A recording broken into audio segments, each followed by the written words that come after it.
बच्चों, आज मैं आपको लवली और उसके जादुई झील की कहानी सुनाने वाली हूँ। आपको पता है आज झील के किनारे पे क्या हुआ?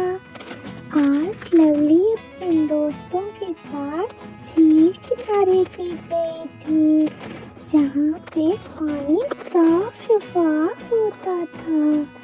तो अचानक लवली की नजर झील के किनारे पे पड़ी, तो उसने देखा कि यहाँ पे तो गंदगी आ गई है। तो उसके दोस्त मेंढक, छोटे परिंदे और खरगोश सब उदास होने लगे और कहने लगे, ये क्या हो गया? हम तो यहाँ खेलने आते हैं, अब तो यहाँ गंदगी आ गई है, अब क्या करेंगे? तो लवली ने सोचा कि हम सब दोस्त मिलकर इस झील की सफाई करेंगे, इस तरह पानी दोबारा साफ हो जाएगा। तो पता है क्या हुआ?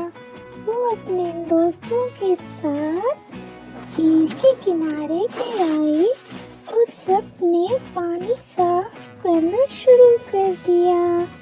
मेंढक और छोटे परिंदे सबने पानी साफ किया और फिर झील दोबारा से रोशन और खूबसूरत हो गई।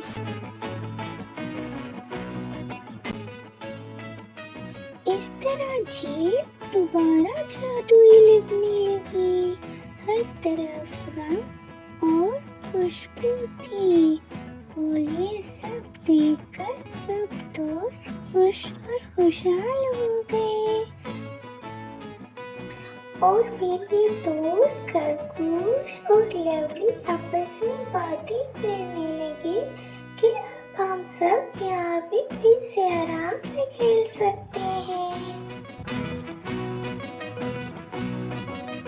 तो बच्चों, इससे हमें ये सबक मिला कि झील और माहौल की सफाई हम सबके लिए जरूरी है। इसीलिए हमें अपने माहौल, अपने आसपास हर चीज की सफाई रखनी चाहिए। अगर आपको इस तरह की कहानी और भी देखनी है तो हमारे चैनल को सब्सक्राइब और वीडियो को लाइक करना मत भूलना। Bye bye.